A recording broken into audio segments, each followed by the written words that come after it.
Oui, mais est-ce que tu l'as tué? Ah, Pas coupable. ma sœur Véronica et moi étions duellistes sur scène.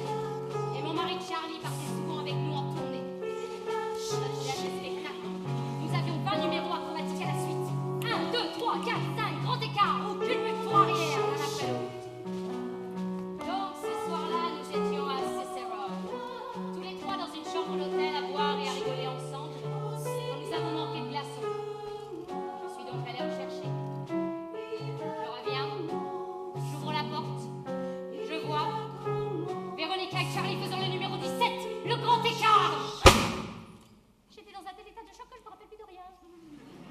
C'est plus tard, quand j'ai lavé le sang sur mes mains, que je me suis dit, ils doivent être morts. Ils ont commencé. Ils ont commencé. Nous ont cherché, nous ont tués. Je ne l'ai pas fait. Si je l'avais fait, vous pourriez nous savoir. Ils ont commencé. Ils ont commencé. Nous ont cherché, nous ont tués. On ne cherchait pas. En vous trouvant, vous l'auriez tué aussi bien que moi.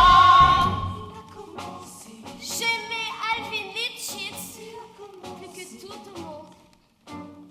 Il avait un sens réel de l'art, sensible, un peintre.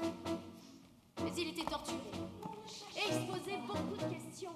Et il sortait tous les soirs pour trouver des réponses. Et sur son chemin, il a trouvé Suzanne, Gladys, Rosemary et Robert. Nous pouvons dire que nous nous sommes quittés sur un différend artistique. Lui, il se voyait vivant. Et moi, je le voyais mort.